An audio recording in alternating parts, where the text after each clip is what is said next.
যেই নবীর মেরাজ হয়েছে আর কোন নবীর হয় নাই। এই মেরাজ করতে যে কত কাণ্ড, কত প্ল্যান প্রোগ্রাম, আল্লাহর টাইমের স্পিডকে আল্লাহ থামিয়ে দিলেন। মক্কা থেকে উঠিয়ে বিশ্বনবীকে এক মরুভূমিতে রাখা হলো রাতে, বললেন দোয়া করেন। দোয়া করে বিশ্বনবী বললেন, ভাই জিবরাইল এটা কোন জায়গা, কোথায় দোয়া করব? সাইয়েদনা জিবরাইল বলেন, নবী কিছুদিন পরে এই জায়গায় আপনি হিজরত করে আসবেন, এই জায়গার নাম ইয়াসরিব, মদিনা। দোয়া করলেন। আবার সেখান থেকে তুলে এক পাহাড়ে রাখা হলো, নবী দোয়া করেন।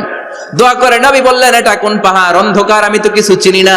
সাইয়েদনা জিবরাইল বললেন, নবী এটা সাধারণ পাহাড় নয়, এই পাহাড়ের কথা আল্লাহ কোরআনে বলেছেন, এই পাহাড়ের কসম আল্লাহ কোরআনে খেয়েছেন। এই পাহাড়টা হলো আপনার ভাই মুসার পাহাড়, তুর পাহাড়।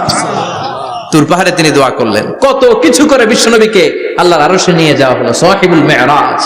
বিশ্বনবী ছাড়া আর কোন নবীর কি এরকম মেরাজ হয়েছে? সবাই বলেন হয়েছে?